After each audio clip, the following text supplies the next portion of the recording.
The NYPD is facing another lawsuit over their discriminatory policing practices.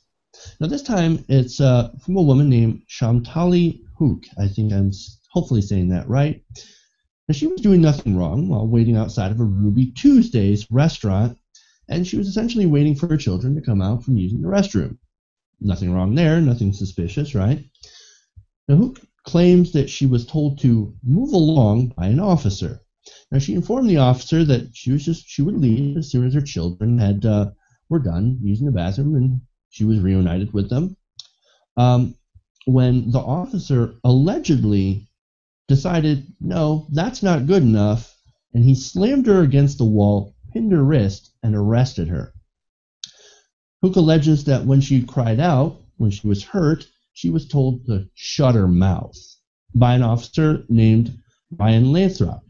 Now, when this officer found out, and this is all alleged, that she had a different last name than her husband, he said, in America, wives take the names of their husbands. Now, she was held for about 9 hours on charges of refusing police instructions and, of course, the old classic, resisting arrest. They claimed that she was flailing her arms and twisting her body in order to make it harder for the officer to arrest her for doing nothing. Now, arrests like these for minorities. Now, remember, I want to point out that she is a Muslim woman who was wearing a traditional South Asian tunic, are becoming very, very common. Only this time, they seem to have messed with the wrong woman. You see, Huq was not only not doing anything wrong, she's also a human rights attorney who's well versed on police brutality. So she's going after them for this. So I want to ask you guys in the panel, what do you think is going to happen? Do you think she's got a good chance at winning this lawsuit, or what do you think about the whole case? We'll start with you, Sean.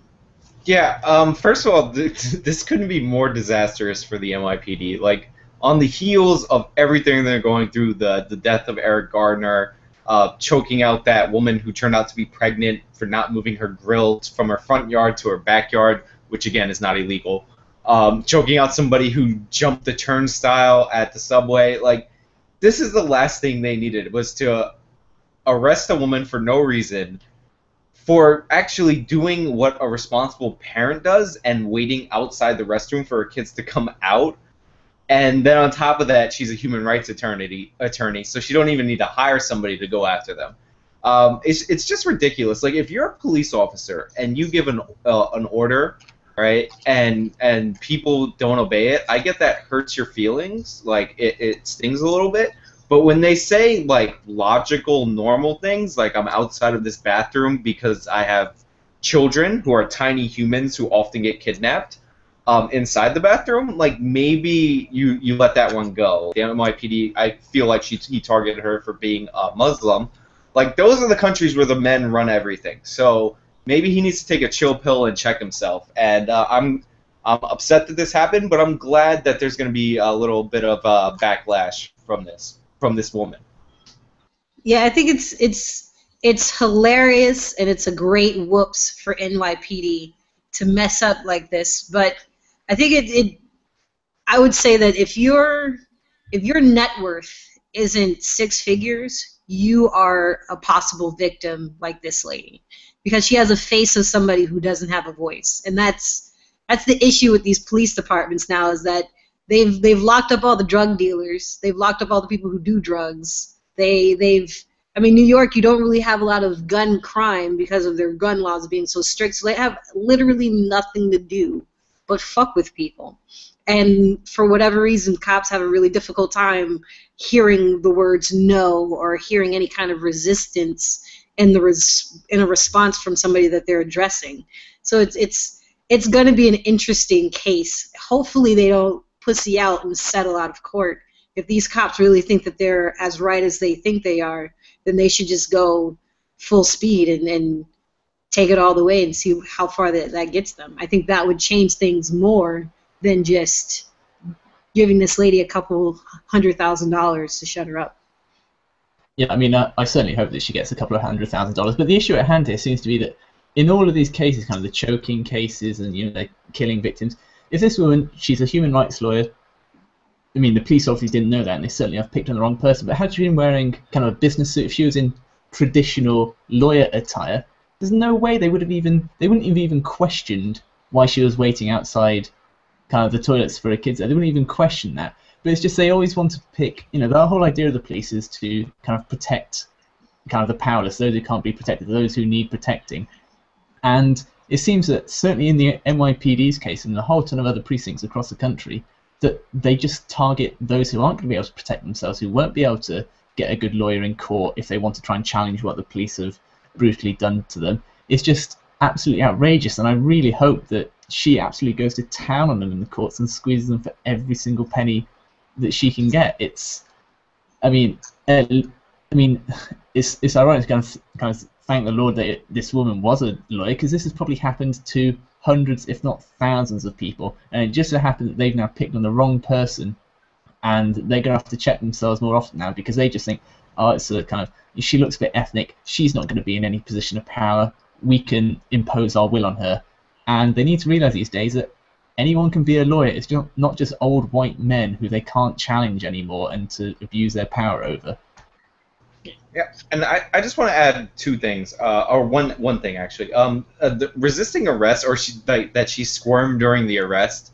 Like, if you're being arrested for what is a made-up reason or it's an unlawful arrest, like, yeah, you're gonna squirm a little bit. That's natural. What's even more natural is squirming and trying to get out of an arrest when your kids are in a public bathroom and you don't want to leave them there because the officer is an idiot that doesn't believe you. So, like, I'm like getting to the point where, like, I'm sick of people being, like, I'm already sick of people just being arrested for resisting arrest, because that means there's no actual crime that precipitated the arrest. So, like, it's just starting to bother me, and I feel like it might be time to take that away from the police officers, just for like a month, to see what they'll do.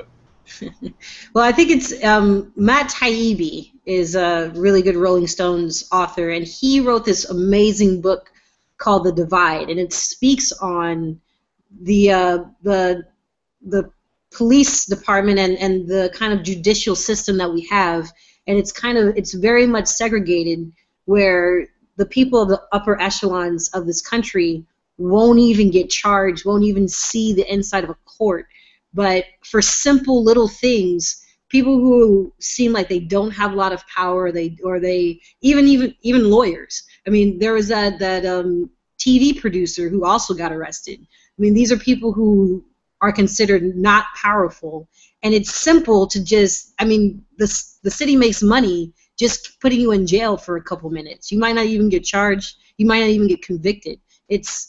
It's a growing systematic problem that's just horrendous, and it's going to spread because they're going to have to make their money somehow, and they have all these nice new toys that they want to use, and they're going to want to use them. So it's amazing. It only would have cost the cops just a minute of their time just to wait. Okay, you claim that your children are in the bathroom. We'll wait to see if they come out. If they come out, you can be on your way. Fine. And instead of just costing them a single minute of their time when they apparently don't have anything else better to do but harass people, now it's hopefully going to cost them hundreds of thousands of dollars in the court just for 1 minute of their time. It just seems ridiculous. Yeah, a lot of this I think is a lot about profiling. I'm not sure if it was the NYPD, but they had infiltrated mosques to sit there and spy on Muslims. And of course, she's actually from Bangladesh, but she's also a Muslim woman who is wearing traditional, sort of Muslim or South Asian, clothing. So she looked the part, so to speak, right? And of course, those are the type of people that they go after. And another thing, something that you brought up, Stephen, is the fancy toys that they have from the 1033, right? Where they get all this nice free equipment from the government, and they're expected to use it. Well, they have to find reasons to use this, to justify this expense, to justify getting this free stuff.